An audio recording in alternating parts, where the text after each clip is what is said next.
Joining me now to discuss is Florida Congressman Michael Waltz, along with California Congressman Mike Garcia. Gentlemen, welcome. Congressman Waltz, what information does your office have on this report? And is the Republican Party powerless to get our people and thousands of vetted Afghan allies here to the United States? Well, we've known all along that the Biden administration and Secretary Blinken was lying about this number. You know, he's continually testified, as has the Secretary of Defense. Heck, President Biden himself has said about 100 were left behind. But they always put this little caveat in there. They said that wanted to leave. And we've all asked, find me all of these other Americans that didn't want to leave, that wanted to stay there with life under the Taliban. The reality is they didn't want to leave some of their family members behind.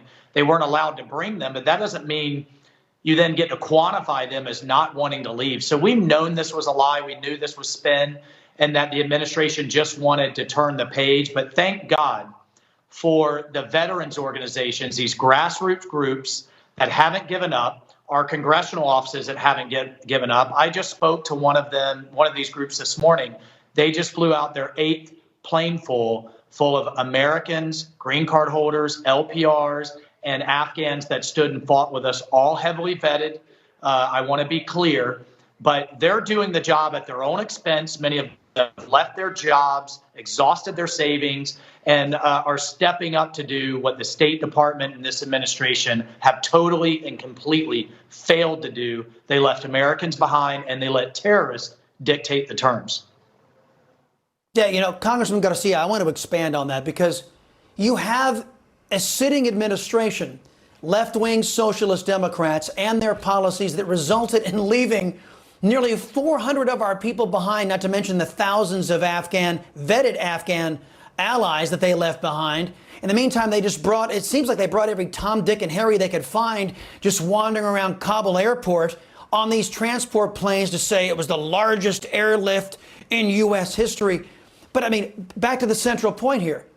This current socialist administration, Congressman Garcia, has abandoned American citizens to terrorists. To me, that would be automatically disqualifying for any administration. Why isn't it disqualifying for this one? Well, it absolutely is in reality, Chris. And I think the American people are paying attention and understanding the travesty that this president is polling us through right now. These are crimes. These are attacks on the United States, just like any other form. He's costing Americans lives right now. And like Mike said, we've known since day one of the Afghanistan debacle that he and his administration were lying to us about this. Not just the numbers, but the extent and severity of the situation on the ground. And we've been basically running operation centers out of our congressional offices. There's a handful of us that continue to do this to get not only our Americans out, but also our Afghan SIV partners, as well as our allies and their families out as well. This is a continuation of President Biden's campaign to give hope to the bad guys and punish the good guys, which are in this case are Americans. And it's a staggering world that we live in, where we leave Americans behind in Afghanistan. We have completely open borders for cartels. We have a dying supply chain. We have $29 trillion in debt. We have Pelosi wanting to have the IRS snooping on us. China shooting hypersonic weapons around the globe.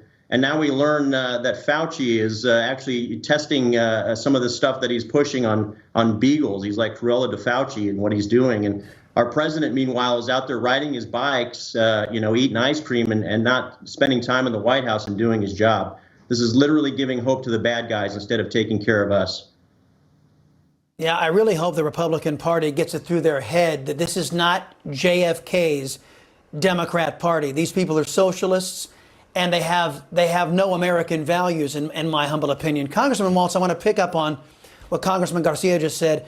Arrest Fauci is trending online over allegations that he's funded inhumane testing of dogs, puppies, at a lab in North Africa. Congressman, it was recently revealed that Fauci gave false testimony under oath over funding gain-of-function research in Wuhan. Lawmakers from both parties couldn't unite to hold him responsible for, the death of allegedly 700,000 Americans at the hands of the China virus. But these puppy charges has everybody up in arms. Doesn't that speak to a larger problem here of the values in the United States? Yeah, I mean, look, the puppy charges are sick if those turns out to be true. But to your point, look, the scientific community has become corrupted on these grant dollars, these millions of grant dollars that are pumped out every year, many of it for very valuable and needed scientific research, but also many of it have supported their livelihoods, have supported their reputations.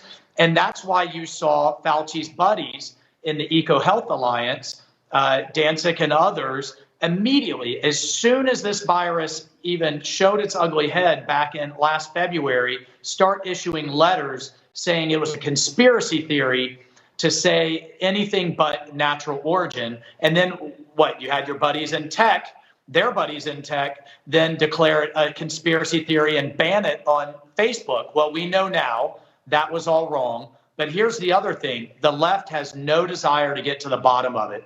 Pelosi has a select committee on COVID, and they have had zero hearings on COVID origin since the beginning of the pandemic. We were able to force one in my committee, Science and Technology, and the Democrats brought one of those scientists who said it was a conspiracy theory to say it came from a lab.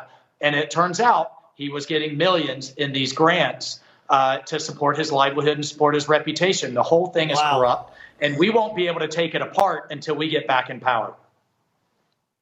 Well, Congressman Garcia, in the meantime, Biden has lost control. Another crisis of his making, the supply chains across our country.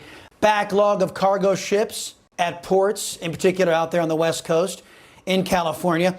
That's hit a record high. Now, one of these ships was actually just caught in some bad weather out there, causing containers to drop off, sink overboard, leading many to say, oh, there goes my Christmas. It's just sinking in the Pacific. It just goes from bad to worse in Biden's America, does it not, Congressman?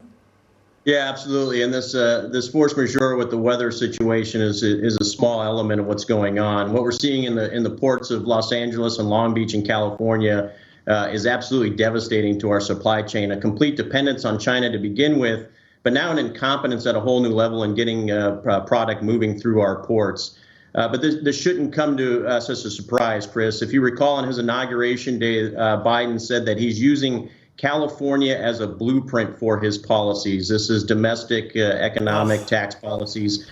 And this is the problem with California right now. We have a bill called AB5, which recategorized truckers as full-time employees instead of independent contractors like they desire to operate as.